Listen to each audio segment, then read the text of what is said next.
അധ്യാപകരെ, സഹപാഠികളെ, ഇന്ന് നാം മലയാള സാഹിത്യത്തിലെ മഹാനായ എഴുത്തുകാരൻ വൈക്കം മുഹമ്മദ് ബഷീറിന്റെ അനുസ്മരണ ദിനം ആചരിക്കുകയാണ്. സാധാരണക്കാരുടെ ജീവിതവും വികാരവും അതിസുന്ദരമായ എഴുത്തിലൂടെ അവതരിപ്പിച്ച സാഹിത്യകാരനായിരുന്നു വൈക്കം മുഹമ്മദ് ബഷീർ എന്ന ബേപ്പൂർ സുൽത്താൻ. സ്നേഹം, സൗഹൃദം, കരുണ, മനുഷ്യസ്നേഹം എന്നിവയായിരുന്നു അദ്ദേഹത്തിന്റെ കൃതികളിലെ പ്രധാന വിഷയങ്ങൾ. ലളിതമായ ഭാഷയും ഹൃദയസ്പർശിയായ അവതരണവുമാണ് അദ്ദേഹത്തിനെ മലയാളത്തിലെ പ്രിയ എഴുത്തുകാരനാക്കി മാറ്റിയത്. മതത്തിന്റെയും ജാതിയുടെയും ഭാഷയുടെയും അതിർവരമ്പുകൾക്കപ്പുറം മനുഷ്യനെ സ്നേഹിക്കുക എന്ന് ബഷീർ നമ്മെ പഠിപ്പിച്ചു. മനുഷ്യനെ സ്നേഹിക്കുക എന്ന സന്ദേശം ജീവിതത്തിൽ നടപ്പാക്കുന്നതാണ് നാം ബഷീറിന് നൽകുന്ന ഏറ്റവും വലിയ ആദരവ്. ബഷീർ ദിനം ആചരിക്കുന്ന ഈ വേളയിൽ നമുക്ക് അദ്ദേഹത്തിന്റെ കൃതികൾ വായിക്കാനും അതിലെ മാനവിക മൂല്യങ്ങൾ പകർത്താനും ശ്രമിക്കാം. നന്ദി. ഒന്നും ചേർന്നാൽ ഇമ്മിണി ബാല്യവും ആകുമെന്ന് എന്റെ ജീവിതാനുഭവങ്ങളിൽ നിന്നാണ് ഞാൻ കണ്ടെത്തിയത്. ഞാൻ ആരാണെന്ന് പറയാമോ? ഞാനാണ് മജീദ്. അടുത്ത വട്ടമെങ്കിലും ലൈബ്രറിയിലേക്ക് പോകുമ്പോൾ ബഷീറിന്റെ ബാല്യകാല സഖി വായിക്കുക. അപ്പോൾ നിങ്ങൾക്ക് എന്നെ പറ്റി കൂടുതൽ വിവരങ്ങൾ അറിയാം. ഞാനും മജീദും ഇമ്മിണി ബാല്യം വന്നിട്ട് 80 വർഷമായി. ഞങ്ങൾ ബാല്യത്തിൽ ശത്രുതയിലായിരുന്നു. പിന്നീട് അവനെന്റെ പ്രിയ തോഴനാണ്. ഇനിയും നിങ്ങൾക്ക് എന്നെ മനസ്സിലായില്ലേ? എന്റെ പേരൊന്ന് പറഞ്ഞേ. ഞാനാണ് സുഹറ. ഞങ്ങളുടെ പ്രേമവാചകം. കൂട്ടുകാരെ, നിങ്ങൾക്ക് എന്നെ മനസ്സിലായോ? നിങ്ങൾ എന്റെ പേരൊന്ന് പറയാമോ? സാറാണ്.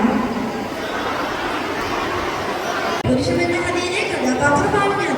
നിങ്ങൾക്കറിയാമോ, പാതിരാത്രിയിൽ ചാണകം വാങ്ങാൻ പോയതിന് ഇരുട്ടിൽ ചാണകമാണെന്ന് കരുതി വാങ്ങിയത് എന്താണെന്ന്? അത് വേറെ ഒന്നുമല്ല, പാർക്കുട്ടി എന്ന ആനയായിരുന്നു. പിന്നെ ഒന്നും പറയണ്ട. അതോടെ ആളുകൾ എന്റെ പേരിന് ആനവാരി എന്ന കൂടെ ചേർത്ത് വിളിക്കാൻ തുടങ്ങി. സാഹിത്യലോകത്തെ ചിരഞ്ജീവി. യഥാർത്ഥത്തിൽ ആരാണ് ഭൂമിയുടെ അവകാശി?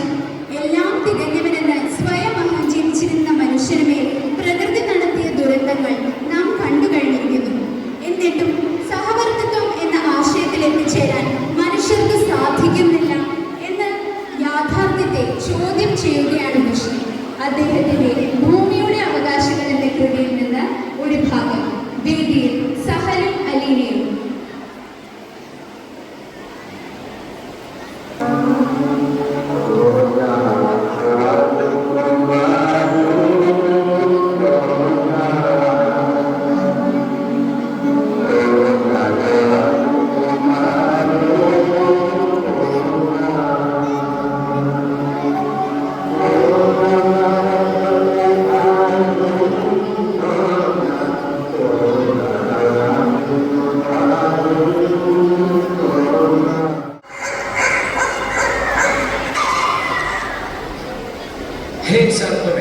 എനിക്കിവിടെ അവകാശമില്ല.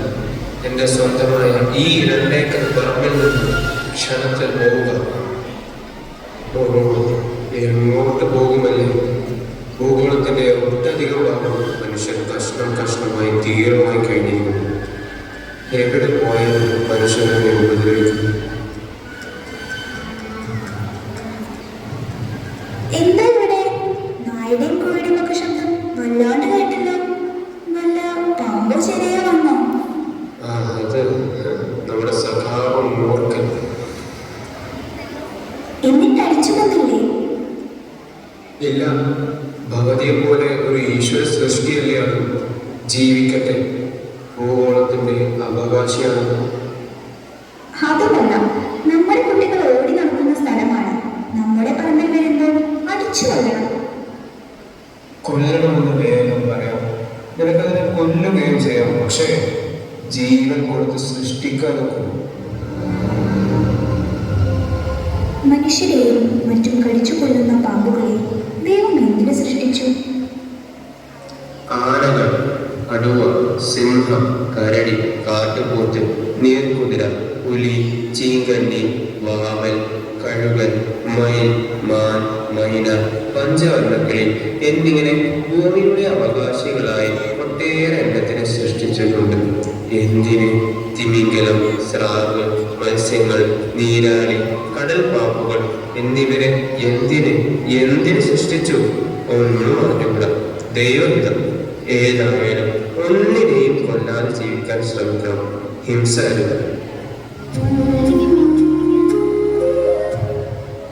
ഓർക്കുക, ഈ ഭൂമി മനുഷ്യൻ്റേത് മാത്രമല്ല, സർവ്വചരാചരങ്ങളുടേതുമാണ്. സ്വാർത്ഥതകളിൽ നമുക്ക് പ്രകൃതിയെ സ്നേഹിക്കാം. വരും തലമുറയ്ക്കായി ഭൂമിയെ കാത്തു സൂക്ഷിക്കാം.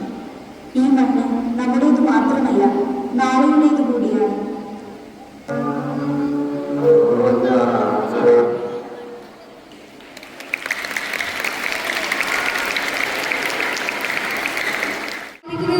സാന്ധ്യയെയും എന്നെയും വേദിയിലേക്ക് ക്ഷണിക്കുന്നു.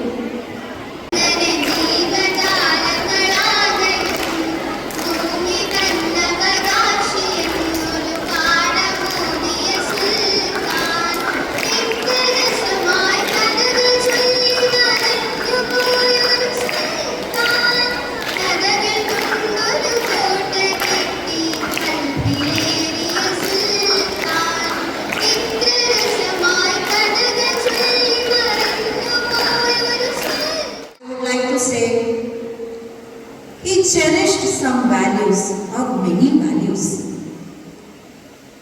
അതിലൊന്ന് think of others also. നമ്മൾ മാത്രമല്ല, ഒരുപാട് ആൾക്കാരുകളുണ്ട്. empathy,